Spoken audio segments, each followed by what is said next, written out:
আজকে আমি তোমাদের সাথে শেয়ার করব 10 টাকার সোয়া চাংস দিয়ে কী করে কাবাব বানানো যায়। চলো ভিডিওটা স্টার্ট করি।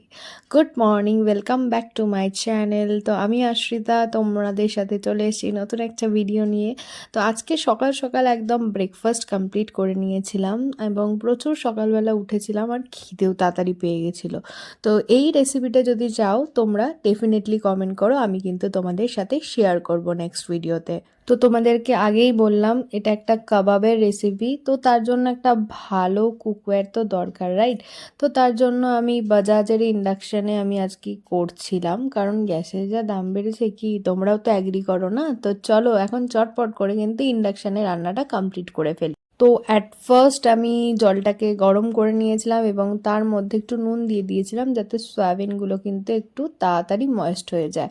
এবং তারপর একটা কন্টেনারের মধ্যে মিক্সার গ্রাইন্ডারে পেস্ট করব, তাই জন্য একটুখানি লঙ্কা, তারপর পেঁয়াজ, যা যা ইনগ্রেডিয়েন্টস নর্মালি তোমরা ইউজ করতে চাও করতে পারো, রসুন যদি স্কিপ করতে চাও রসুন স্কিপ করতে পারো।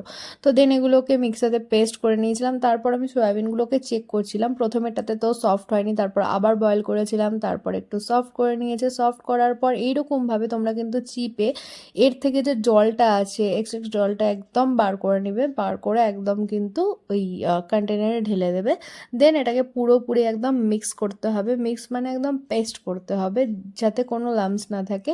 তো তারপর আমি এটাকে পুরো পেস্ট করার পর একটা সাইডে বার করে নিয়েছিলাম এবং এর মধ্যে এখন যাবে হচ্ছে কিছু মশলা, আর যেটা পেস্ট করেছিলাম ওই আদা রসুন পেস্ট যেটা আছে সেটা কিন্তু এর মধ্যে দিয়ে দেবো।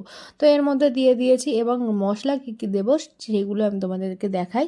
প্রথমেই যাবে হচ্ছে হলুদ গুঁড়ো, তারপর হচ্ছে লঙ্কা গুঁড়ো, গরম মশলা, যা যা আরও মশলা আছে, ধনে গুঁড়ো, জিরে গুঁড়ো, সব কিন্তু তোমরা দিতে পারো, বাট হ্যাঁ পরিমাণ মতো। আর একটা জিনিস তোমরা ভালোভাবে অ্যাড করতে পারো, সেটা হচ্ছে বেসন। এখানে আমি বেসন দিইনি, তোমরা চাইলে বেসন দিয়ে করতে পারো। আমি নেক্সট একটা পার্টে গিয়ে বেসন দিয়েছিলাম, সেটা আমি বাড়ির জন্য আলাদা করে আবার রাত্রে বানিয়েছিলাম, তো সেটাতে আমি বেসন অ্যাড করেছিলাম। এটা আমি জাস্ট অপশনাল, তোমরা দিতেও পারো নাও দিতে পারো। তো তারপর আমি এগুলোকে একদম ভালো করে ফ্রাই করে নিয়েছিলাম, আর ভালো করে ফ্রাই করে নেওয়ার পর এত সুন্দর লাগছিল যে কি বলবো। আর এটা আমি একটুখানি প্যাক করে আমি দিতে যাচ্ছিলাম, তো আমি এখানে টোটো করে যাচ্ছিলাম, আর এখানে আজকে এত বৃষ্টি হয়েছে যে বলার মতো না। তারপর আমি মামনির কাছে এসে এই পুচকুটাকে একটুখানি আদর করে নিলাম, আর এর নাম হচ্ছে চিলি। তোমরা আগের ভিডিওতেও আমাদের দেখেছো যে এই পুচকুটা কতটা কিউট।